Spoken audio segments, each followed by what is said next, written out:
Hey guys, तो कैसे आप लोग हो भी गाइस मस्त होंगे। तो टाइटल देखकर तो पता चल गया होगा कि हम किस पर बात करने वाले हैं। हम बात करने वाले हैं जियान के पावर लेवल के बारे में। जब उसका ग्रेट थाउजेंड वर्ल्ड में जिक्र किया जाता है तो कितना पावरफुल होता है। लेकिन मैंने कुछ दिन पहले जियान की न्यू लुक पर वीडियो अपलोड किया था, तो मेरे कुछ भाइयों ने क्वेश्चन पूछा था कि जियान इस डांगा में कहाँ से आ गया। तो मैं उन भाइयों के लिए बता दूं कि ये जो डांगा है बीटीएच की बात का डांगा है। जब जियान गॉड बन के उस कॉन्टिनेंट को छोड़ के चला जाता है और ये इस कॉन्टिनेंट में वापस आता है, मतलब कि आप समझ सकते हैं कि जियान लोअर प्लेन से अपर प्लेन में गया है। लेकिन मैं ये भी बता दे रहा हूँ कि इस अपर प्लेन से भी एक ऊपर प्लेन है, जिसमें हम किसी और वीडियो में बात करेंगे। पावर लेवल को जानने से पहले हम यहाँ के कल्टीवेशन लेवल को समझते हैं, जिसके वजह से हमें आसानी पड़ेगी। तो देखो, यहाँ का कल्टीवेशन लेवल कुछ इस तरह से डिवाइड किया गया, आप चार्ट के माध्यम से समझ सकते हैं। अब इसको मैं पूरा डिटेल में एक्सप्लेन नहीं करूंगा क्योंकि वीडियो बोरिंग हो जाएगी, लेकिन जो मेन टॉपिक है मैं उसको समझा देता हूँ। जैसे अपना जियान डू की वर्ल्ड छोड़ के आता है ना, उसका यहाँ पर कल्टीवेशन लेवल सोवरेन लेवल पर होता है। तो मेरे कुछ भाई बोले कि मैंने फ्लेम इम्पोर्ट पढ़ी थी, तो वहाँ पर duty first level duty second level से स्टार्ट होता है। तो भाई मैं पहले क्लियर करता हूँ, इस राइटर ने अभी तक 5 ही नोवेल लिखा है। जो आप फ्लेम इम्पोर्ट पढ़ते हैं ना, वो फैन फ्रिक्शन है, मतलब उसको किसी फैन ने लिखा है। तो चलिए टॉपिक पर आते हैं। मतलब जियान जब लोअर प्लेन को छोड़ के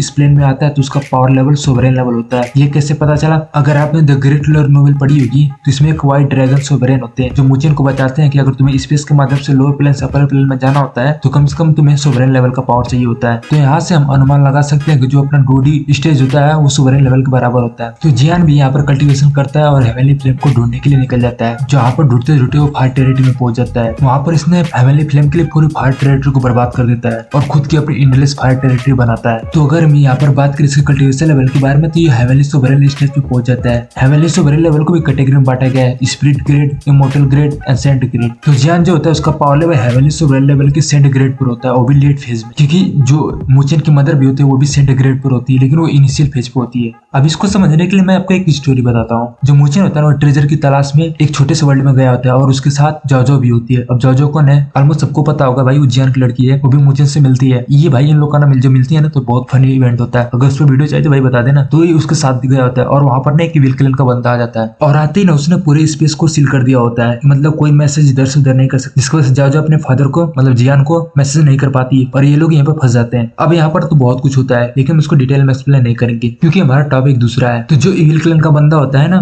वो सबको डिवोर करने लगता है, मतलब उसका नाम होता है स्काई डिवोरिंग मोनार्क। तो उसको ना जोजो से ज्यादा खतरा दिखता है, तो सोचता है कि मैं पहले इसको कर देता हूँ, लेकिन उसको क्या पता होगी उसकी सबसे बड़ी गलती यही होती है। तो जब उसको डिवोर करने जाता है ना, तभी जोजो के माथे की फ्लेम जल जाती है और वहां से एक पोर्टल खुल जाता है और पीछे से हमारे जियान की एकदम धांसू वाली एंट्री होती है और उसको देखते ही जो स्काई डिवोरिंग मोनार्क होता है ना, इसकी फट के हाथ में आ जाती है और यहाँ से अपने शरीर को विस्फोट करके भागने लगता है। तो भाई ये भी हेवनली सोवरेन लेवल पे होता है, लेकिन जियान इसको भागते हुए छुप पकड़ता नहीं क्योंकि एक और पोर्टल खुलता है और वहां से कौन आता है? अपना भाई लिंगडोंग। होप यू गाइस वीडियो पसंद आई होगी।